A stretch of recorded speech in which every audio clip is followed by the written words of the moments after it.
waxaad nagala socotaan warbaahinta GMN ee laanteeda af Soomaaliga.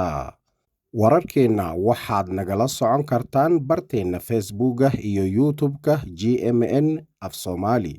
Shirkii 49aad ee caadiga ah Golaha Fulinta Midowga Afrika ayaa maanta ka furmay magaalada Finfinne ee Addis Ababa, caasimadda dalka Itoobiya ahna xarunta Midowga Afrika. Shirkii 49aad ee caadiga ah ee Golaha Sare ama Golaha Fulinta Midowga Afrika ayaa maanta si rasmi ah ka furmay xarunta Midowga Afrika ee ku taalla magaalada Addis Ababa. Shirkan ayaa ku saleyn doona mowduuca sanadka 2026 ee Midowga Afrika oo ah xaqiijinta hadafka biyaha waara iyo nidaamyo fayadhowr ah iyo guulaha laga gaarayo hadafyada ajandaha 2063.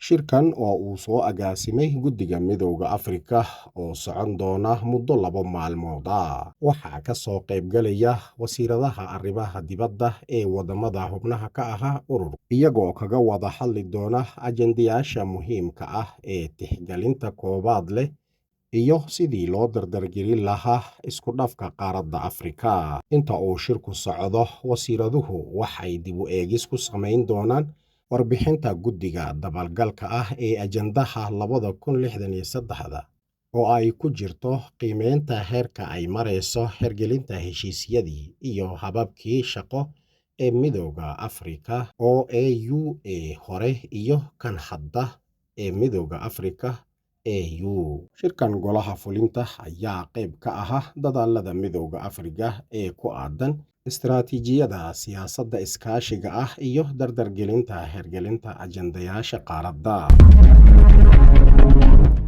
Gudoomiyaha Guddiga Midowga Afrika Maxamuud Cali Yuusuf ayaa ugu baaqay wadamada Afrika in ay si degdeg ah u meelmariyaan oo ay fuliyaan heshiisyada isla markaana ka miro dhaliyaan hadafyada horumarineed ee qaaradda. Shirka 49aad ee caadiga ah ee Golaha Fulinta ee Midowga Afrika ayaa maanta si rasmi ah ka furmay magaalada Finfinne ee Addis Ababa, xarunta Midowga Afrika.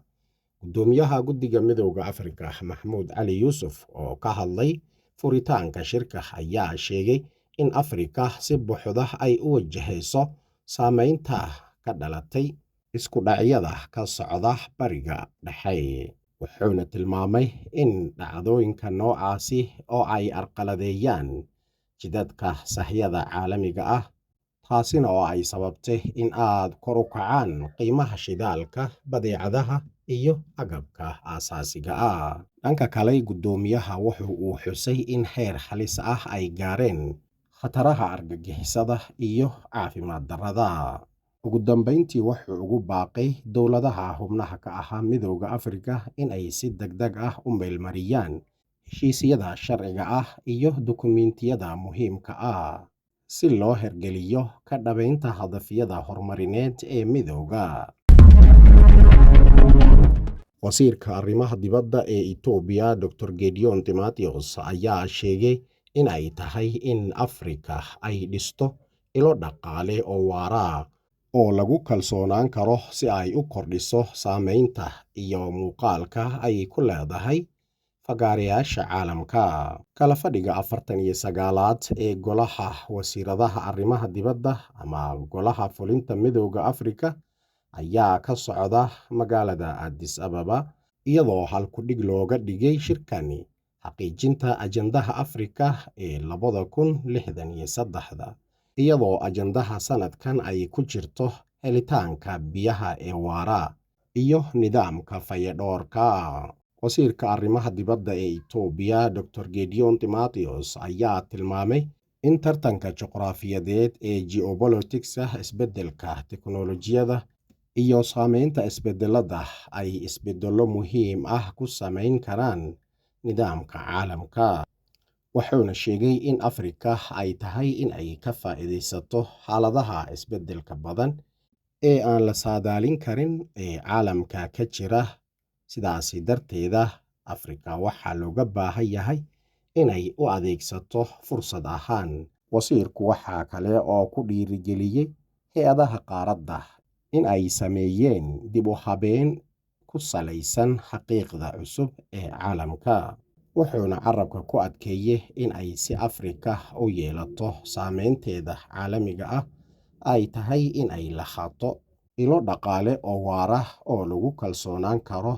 Tani waxay ogolaan doontaa in Afrika ay ka qaadato door muhiim ah xallinta dhibaatooyinka caalamiga ah iyada oo adeegsanaysa xalalka qaaradda. Wasiirka ayaa sheegay in kasta ay jiraan xaalado caqabad ah, Afrika waxay ku guda jirtaa horumar. Wasiirka arrimaha dibadda ee Iiraan Abbas Araghchi ayaa wadahadallo telefoon ah oo kala duwan oo la yeeshay wasiirada arrimaha dibadda ee Cumaan iyo Sacuudiga. Wasaaradda arrimaha dibadda ee Iiraan ayaa bayaan ku sheegtay in xaaladda marinka badda ah ee Hormuz iyo dadaallada diblomaasiyadeed ee lagu yareynayo xiisadaha laguna xaqiijinayo xasiloonida gobolka ay ka mid ahaayeen qodobadii looga wada hadlay wadahadalladaasi. Dhowaan, Iiraan iyo Cumaan waxay yeesheen wadahadallo adag oo socday 2 maalmood. Wadahadalladaasi oo ku soo beegmay joojinta weeraradii militariga ah ee Mareykanka. Mas'uuliyiinta labada dhinac ayaa ku tilmaamay wadahadalladan kuwa waxtar leh, balse Kazim Garbabdi ayaa sheegay in Iiraan aysan aqbalin soo jeedintii Cumaan ee lagu bandhigay wadahadallada. Dhanka kale, wadahadallada u dhexeeya Jamhuuriyadda Islaamiga ah ee Iiraan iyo mas'uuliyiinta Sacuudiga ayaa dhacay kastoo Sacuudi Arabiya ay shalay ku dhawaaqday in ay qabatay oo soo riday dhowr diyaaradood oo aan duuliye lahayn, kuwaasi oo laga soo diray Ciraaq kuna sii jeeday dalkaasi. Maalmihii u dambeeyey, xiisadaha u dhexeysa Sacuudi Arabiya iyo kooxda Xuutiyiinta ee ay Iiraan taageerto ayaa mar kale sii korortay.